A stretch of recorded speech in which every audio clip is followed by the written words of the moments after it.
کیا وجہ ہے کہ وہاں پہ جو ججز ہیں اور ان میں سے آپ ہائی کورٹ میں بھی آ گئے ہیں، تو آپ کیا سمجھتے ہیں کہ کہاں پہ کمزوری ہے؟ اور جو کہا جا رہا ہے ضد اور انا سے آگے نکلے، وہ کس کو کہتے ہیں آپ؟ دیکھیے، جو بھی اس نظام کے کرتے دھرتے ہیں، جو اسلام آباد ہائی کورٹ کے 6 جج صاحبان نے خط لکھا، جو ان پہ حاوی ہونے کی کوشش کر رہے تھے، ہم انہی سے بات کر رہے ہیں اور باقی تمام سے بھی کر رہے ہیں۔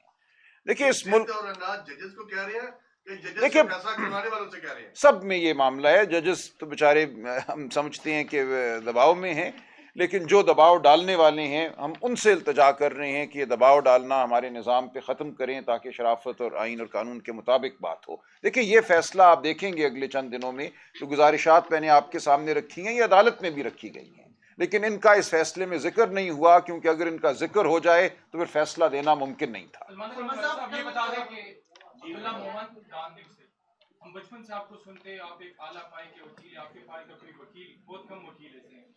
آپ اتنی بڑی کاز القادر ٹرسٹ روحانی تعلیم کے لیے، جس طرح آپ نے ذکر کیا، تو جب ملک ریاض کا نام آتا ہے تو اس قوم کا ہر بچے کے ذہن میں ایک سوال آتا ہے، قبضہ مافیا، زمینوں پہ قبضے کرنے والے۔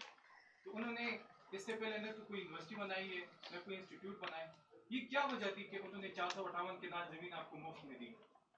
اور اس کی وجوہات کیا تھی کہ قبضہ مافیا سے، ایک اتنے بڑے کاز کے لیے آپ نے قبضہ مافیا سے زمین دی، اور قبضہ مافیا نے آپ کو فری میں زمین دی جو اس سے پہلے قبضے کرتا تھا؟ اس کی وجہ کیا تھی؟ دیکھیں، اگر آپ شوکت خانم یا کسی بھی اور ٹرسٹ کو دیکھیں، جو کراچی میں ہمارے بہت سے ٹرسٹ ہیں، انڈس، آپ کو نظر آئے گا کہ اس ملک کے جو متمول لوگ ہیں وہی خیرات کرتے ہیں۔ ہم بھی کرتے ہیں جو ہم اتنے متمول نہیں ہیں، لیکن بڑی خیرات جو ہے وہ متمول لوگوں کی جانب سے ہی آتی ہے۔ اب ایک خیراتی ادارہ جو ہے وہ ہر شخص کی وہ ذاتیات یا اس کی زندگی کو نہیں پھرولتا۔ ایک شخص کہہ رہے ہے میں بلڈر ہوں، میں کنسٹرکٹر ہوں، میں جلدی بلڈنگ بھی بنا دوں گا، زمین بھی میں لے دیتا ہوں، تو کوئی آر نہیں تھا اس سے یہ زمین لینے میں یا بلڈنگ بنوانے میں، کیونکہ اپنی ذات کے لیے تو وہ نہیں لے رہے، وہ ایک یونیورسٹی مفاد عامہ کے لیے کام کرا رہے ہیں۔ کوئی بھی شخص اگر مفاد عامہ کے لیے زندگی کے کسی بھی دور میں کام کرنا چاہے تو میں تو اس کو منع نہیں کروں گا۔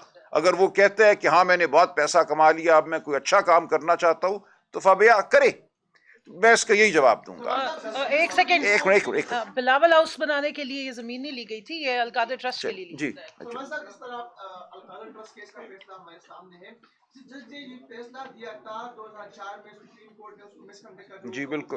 اس سے بانی چیئرمین کو آپ لوگوں نے آگاہ نہیں کیا۔ کور کمیٹی میں بھی اس حوالے سے بات ہوئی۔ یہ بتائیے گا کہ وجہ کیا تھی کہ بانی چیئرمین کو بتایا نہیں، پارٹی کو اعتماد میں نہیں لیا، پارٹی کو اس حوالے سے نہیں بتایا گیا؟ اور دوسرا جو میرا سوال ہے وہ یہ ہے کہ اتنا بڑا فیصلہ آیا پاکستان کے لیے، سے کوئی پروٹیسٹ نہیں کیا گیا، اس حوالے سے کوئی اسٹریٹ پاور کا بھی مظاہرہ نہیں کیا گیا؟ جب فیصلہ آیا تھا تو اس میں یہ کہا جا رہا تھا کہ جو کہ وومن کی لیڈ بھی کرتی ہیں، وہ خود وہاں پہ نہیں تھی۔ وہاں پہ کافی جو وکلاء تھے وہ شکوہ کر رہے تھے کہ آپ آتی لیڈ کر دی، فیصلہ آیا تھا بڑا فیصلہ، احتجاج کر دی، تو اس میں ایک بڑی ایک ڈرا بیک سمجھا جا رہی ہے۔ نہیں، دیکھیں فیصلہ جو ہے جس طریقے سے دیا گیا، 2 دفعہ اس کو مؤخر کیا گیا، اس دن مجھے نہیں آنے دیا گیا اندر۔ دیکھیں پچھلے 2 سال سے میں مقدمات میں ہوں، پارٹی میں ایک میرا عہدہ بھی ہے، جب ان کا دل ہوتا ہے مجھے آنے دیتے ہیں، جب دل نہیں ہوتا نہیں آنے دیتے۔ تو یہ بھی ایک معاملہ چل رہا ہے کہ عدالت میں کس کو رسائی ملتی ہے، کس کو رسائی نہیں ملتی، لیکن دیکھیں یہ اسٹریٹ پروٹیسٹ واحد پروٹیسٹ نہیں ہوتی۔ سب سے بڑی میں سمجھتا ہوں پروٹیسٹ وہ ہے جو اخلاقی سطح پہ کی جائے، اور وہ ہم کر رہے ہیں آپ کے سامنے۔ اگر آپ کے ذہن اور آپ کی روح کو ہم چھو لیتے ہیں تو یہ سب سے بڑا مارکا ہوگا۔ ہم یہی کرنا چاہتے ہیں، اس کا موقع بھی آئے گا، لیکن اس وقت میں سمجھتا ہوں یہ بات جو ہے فکری بات ہے۔ ایک فیصلہ آیا ہے نا، ایک تحریر آئی ہے، اس تحریر کے جھوٹ کو ہم نے آپ کے سامنے رکھنا ہے۔ اس جھوٹ کو سامنے رکھنے کے لیے ضرورت ہے کہ دلیل کی سطح پہ بات کی جائے، جو فیصلہ ہے اس کو آپ کے سامنے پڑھا جائے، اس کے مندرجات بیان کیے جائیں۔ تو یہ وہ دور ہے جس سے ہم گزر رہے ہیں۔ آگے اور کیا ہوگا، کس نوعیت کی پروٹیسٹ ہوگی، وہ ہم دیکھیں گے۔ جہاں تک میں ایک منٹ جہاں تک 2004 کا معاملہ ہے، دیکھیں یہ 2004 کا ایک فیصلہ تھا، یہ ہمارے کچھ دوستوں کے علم میں تھا، کچھ کے علم میں نہیں تھا، میرے علم میں نہیں تھا، لیکن اس کو ہم اپیل میں اب بہت زور سے اٹھائیں گے کہ اس ملک میں کیا ہو رہا ہے۔ देखिए हमारे इलेक्शन ट्राइब्यूनल भी जो उन्होंने बनाए हैं, जो रिटायर्ड जजेस को इन्होंने मुकदमे दे दिए हैं, जो हमारी इलेक्शन की अपीलें थी, अब ये बात सामने आ रही है कि उनमें वो शामिल हैं लोग जो पीसीओ के जज थे, जिनके बारे में सुप्रीम कोर्ट कह चुकी है कि इनकी तो अपॉइंटमेंट वॉइड एब इनिशियो है, इनको कभी जज तसव्वुर ही नहीं किया जाएगा। चुन चुन के ऐसे लोगों को ओहदे दिए जा रहे हैं, चुन चुन के ऐसे लोगों को हमारे मुकदमे दिए जा रहे हैं जिनके बारे में हमारी आला अदालतें माजी में कह चुकी हैं कि ये अहल नहीं है कि ये अदालत में बैठें। ये बताइएगा कि एक तरफ अभी कमल सदर ने भी बात की कि ये औरत कार्ड खेला जा रहा है मुख्तलिफ तरीकों से, कभी आपकी पार्टी के लीडर और कभी उनकी मिसेज के ऊपर तोहमात लगाई जाती हैं।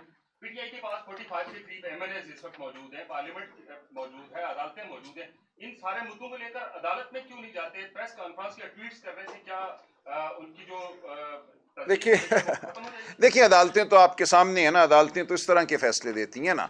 हम 2 साल लगाएं किसी ऐसी अदालत के सामने, फिर उसके बाद हाई कोर्ट सुप्रीम कोर्ट जाएं, वो भी हम करते हैं। ऐसा नहीं है कि हम मुकदमा नहीं करते, तौहीन का वो या हद तक का वो मुकदमा होता है। लेकिन असल बात यह है कि हमने आपके सामने शराफत का जो मुकदमा है वो पेश करना है, माशरे को इन अक़दार को अपनाना है, इन अक़दार की नफ़ी करने वालों को बुरा समझना है। जी कमल। जी, मैं एटीसी इस्लामाबाद में थी, क्योंकि जितने नाजायज़ किस्म के झूठे इस वक्त केसेस बनाए जा रहे हैं, तो कभी हम एक अदालत में होते हैं, कभी दूसरी अदालत में होते हैं। जिस वक्त ये फैसले का टाइम था, उस वक्त हम अपनी जमानतें जो हैं वो एटीसी इस्लामाबाद से कंफर्म करवा रहे थे। आप लॉयर हैं, आप आइन और कानून की बात करते हैं, इसके लिए हमें लड़ते हुए नजर आते हैं, स्ट्रगल करते हुए नजर आते हैं। मैं आपका पॉइंट ऑफ व्यू जानना चाहूंगा कि आपकी जमात का चेयरमैन बैकडोर राब्ते कर रहा है आर्मी चीफ के साथ, मुलाकात की भी बात गश्त है शहर इक़्तिदार में। तो आपका क्या नजरिया है कि आप जिन लोगों ने आपकी गवर्नमेंट गिराई, मुख्तलिफ मामलात आपके साथ हो रहे हैं, तो क्या आर्मी चीफ साहब के साथ मुलाकात करनी चाहिए आपको बैकडोर होके, या हुकूमत के साथ मुलाकात करनी चाहिए? नहीं, दोनों सतहों पे मुलाकात होनी चाहिए। देखिए हम मुज़ाकराती कमेटी की सतह पे हुकूमत के साथ मुलाकात कर रही हैं, लेकिन ये हमेशा आप देखेंगे जब भी मैं बात करता हूं तो मैं कहता हूं इस मुल्क में जो असल ताकत का सरचश्मा है, जो अवाम होने चाहिए, वो नहीं है। तो जो लोग इक़्तिदार के पीछे खड़े हैं, इक़्तिदार में नज़र आने वाली जमातों के पुश्तपनाह हैं, यकीनन उनसे भी बात हम करेंगे, इसमें कोई आर नहीं है, ये एक मुल्क की हकीकत है। हम ये समझते हैं कि उनका रोल नहीं होना चाहिए, हमारा आइन और कानून इसकी इजाज़त नहीं देते, लेकिन इसके बावजूद एक हकीकत है, एक ज़मीनी हकीकत है कि उनका रोल है। एजेंसियाँ मौजूद हैं, हमारे लोग अगवा भी होते हैं, हम मुश्किल का सामना करते हैं, तो हम हर सतह पे गुफ्तगू करेंगे। सर, जब मामला हाईकोर्ट में पहुंचा है, केस खत्म हुआ है, लेकिन साथ ही हुकूमत एक और केस जो दायर कर देती है और ट्रायल कोर्ट के अंदर दोबारा फिर से मामला शुरू हो जाता है। इसके बाद खान साहब जो है दोबारा फिर से उनका जेल के अंदर दौरानियां बढ़ जाता है।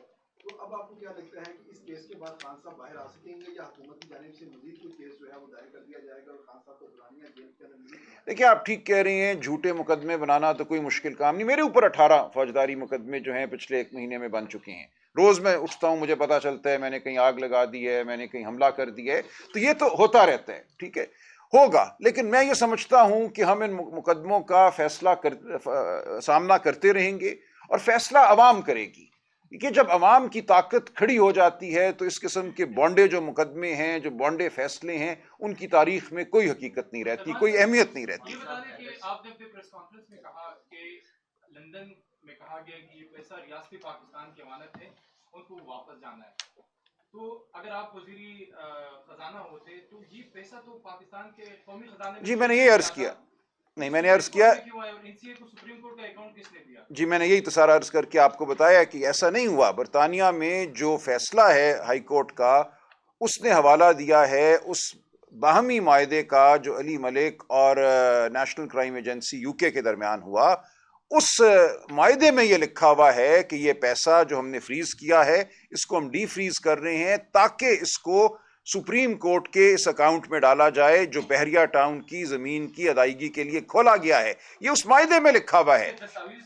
जी आप, मैंने ट्विटर पे लगा दी है वो judgment England and Wales High Court की, उसका पैरा 45 और 84 जाके पढ़िए। उन्होंने उसमें उस मायदे का हवाला दिया और का मायदा हुआ ही ये था, उसका हुकूमत पाकिस्तान से कोई ताल्लुक ही नहीं है। ये बिल्कुल एक गलत बयानिया है कि वहां से पैसा जो है खजाने के लिए भेजा गया था और यहाँ काबीना ने उस अकाउंट में भेज दिया।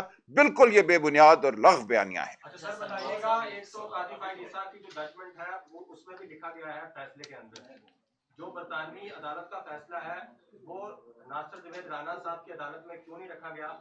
उसके बाद दूसरा सवाल ये है कि एक जो जज जिसको अनफिट डिक्लेयर कर दिया गया, ये दोनों स्टोरी सहाफियों ने अब ब्रेक की हैं जी। तो बुकला ने क्या पहले ये जो बरतानवी अदालत का फैसला ये अदालत के सामने नहीं रखा, काजी फाइज ईसा की अदालत में ये केस चलता रहा, उन्होंने भी जो पैराग्राफ लिखा है उसको भी हिस्सा बनाया गया, तो ये पहले लीगल टीम ने इस पे काम क्यों नहीं किया? हमारे ऐसे इसको देख लें कि अगर हुक्म ये था कि सुप्रीम कोर्ट में पैसे जाने हैं, हुक्म नहीं, मायदा था, वायदा ये था कि सुप्रीम कोर्ट में पैसे जाने हैं। अब ये कह रहे हैं कि कौमी खजाने में गलत कह रहे हैं, मायदा पढ़ें, खजाने में जाएं या सुप्रीम कोर्ट में एक ही बात है। देखिए करप्शन कहाँ पे होगी? कोई करप्शन नहीं हो। देखिए सुप्रीम कोर्ट में भी अगर आप एक लम्हे के लिए भूल जाएं कि बरतानिया में मायदा क्या था, बरतानिया की अदालत ने क्या कहा है, सुप्रीम कोर्ट के अकाउंट में पैसा डालना कोई बहरिया टाउन या मलिक रियाज की जेब में पैसा डालना तो नहीं है, वो तो सुप्रीम कोर्ट के हाथ में है ना। सुप्रीम कोर्ट ने फैसला करना था कि ये पैसा हम किसको दें, और उन्होंने फैसला कर दिया। 23 नवंबर 2023 को फैसला करके उन्होंने पैसा नहीं डाला, मलीर को नहीं दिया, डेवलपमेंट अथॉरिटी को, उन्होंने रियासत को दे दिया और सिंध हुकूमत को दे दिया। तो ये कभी भी ये पैसा मलिक रियाज या बहरिया टाउन की जेब में नहीं गया था, बरतानिया से आकर सुप्रीम कोर्ट की तहवील में था। ये कहना कि जी हमने या काबीना ने ये पैसा मलिक रियाज की जेब में डाल दिया, बिल्कुल गलत बात है। जेल में डाला होता तो आज 94 अरब रुपया कैसे रियासत को मुंतकिल हुआ होता। शराजी जियो न्यूज़ से पाकिस्तान में सियासी क़यादत को माइनस करने के लिए मुकदमात होते रहे माजी में भी, चाहे वो अल्ताफ हुसैन की तरह हो या नवाज शरीफ की तरह, जिस तरह आप ये हाई प्रोफाइल केसेस करते रहे। इस दौरान आप कह रहे थे मुझे जेल जाने नहीं दिया गया, अलकादिर ट्रस्ट का जिस दिन फैसला होना था। हाँ जी, इस सारे मंजरनामे में अगर देखें पाकिस्तान के तारीख के तनाजुर में, तो आप ये क्या समझते हैं कि पीटीआई में से भी एस्टेब्लिशमेंट को कोई खालिद मकबूल, अवाम को या एस्टेब्लिशमेंट को कोई खालिद मकबूल सिद्दीकी या शायद खाकान नून लीग से जैसे मिले, तो ऐसे मिलेंगे? नहीं, देखें पाकिस्तान तहरीक इंसाफ बिल्कुल एक मुत्तहिद जमात है, हमारा कायद कौन है वो बिल्कुल वाज़े है। ऐसा नहीं हो सकता कि इस जमात का कोई और ब्लॉक बने, अगर आपका ये हवाला है, ऐसा नहीं होगा, बिल्कुल नहीं। और अगर ऐसा कुछ करने की कोशिश करता है तो उसकी कोई वक़्त, कोई हकीकत नहीं होगी। बहुत शुक्रिया जी, थैंक यू जी। बड़ी